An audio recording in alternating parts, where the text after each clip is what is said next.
नमस्कार, police public news channel के अंदर आपका स्वागत है। मैं हूं राजेंद्र देव राय। बढ़ते खबर की ओर। लौह पुरुष सरदार वल्लभ भाई पटेल की जयंती के पावन अवसर पर आज भव्य शोभा मैराथन यात्रा का आयोजन नगर अंजड़ से किया गया।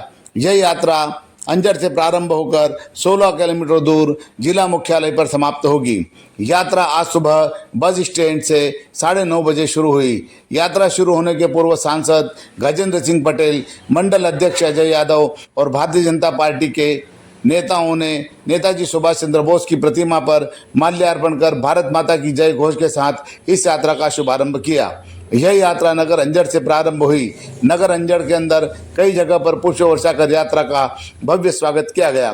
भारत माता की जय, वंदे मातरम, सरदार वल्लभ भाई पटेल अमर रहे के गगनभेदी नारों से पूरा वातावरण गुंजायमान हो गया। यह यात्रा नगर से होकर स्थानीय साकेत इंटरनेशनल स्कूल पहुंची, जहां पर सांसद महोदय के द्वारा सांसद खेल महोत्सव के अंतर्गत आयोजित प्रतियोगिता में खिलाड़ियों के द्वारा मानव श्रृंखला बनाकर स्वागत किया गया। इसके पश्चात जिला पंचायत स्तर के खिलाड़ियों की प्रतियोगिता का भी शुभारंभ किया गया। इसके पश्चात यात्रा का अल्प विराम साकेत इंटरनेशनल स्कूल में किया गया। स्वागत और स्वल्पाहार के बाद यह यात्रा बड़वानी की ओर निकल गई। पूरे रास्ते भर इस यात्रा का स्वागत किया गया।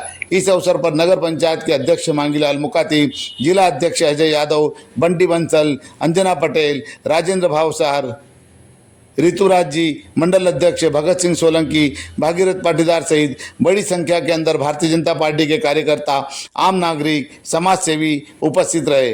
देखते पूरी खबर राजेंद्र देव राय के साथ। भारत 562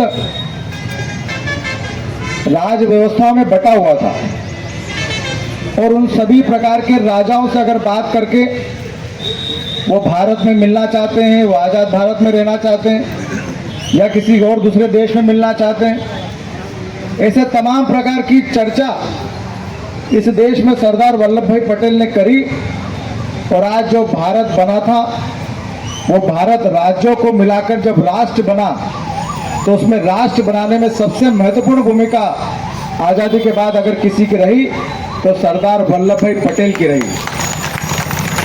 और इसलिए आज इस एकता के आधार पर यात्रा निकाली जा रही है।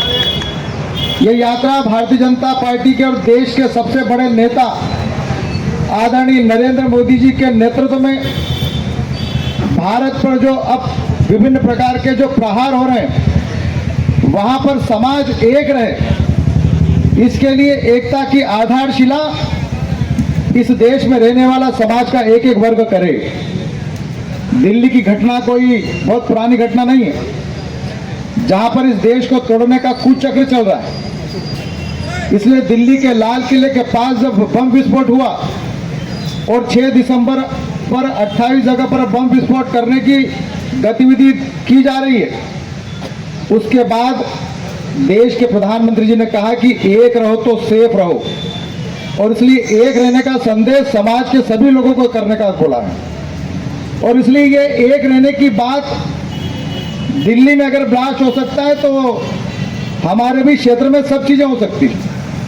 इसलिए इसकी एकता का संदेश देने के लिए ये यात्रा निकाली जा रही है। ये भारत जब सरदार वल्लभ भाई पटेल ने इस भारत को राष्ट्र बनाने के लिए राष्ट्रशाही व्यवस्था को एक किया तो आज समाजों की एकता के आधार पर भारत को खड़ा करने की जवाबदारी हम जैसे कार्यकर्ताओं की है। इसलिए आज इस अंजड़ के चौराहे पर मैं क्षेत्र का सांसद होने के नाते, समाज का एक वर्ग होने के नाते यहाँ पर जितने प्रतिनिधि यहाँ पर शामिल हुए, ये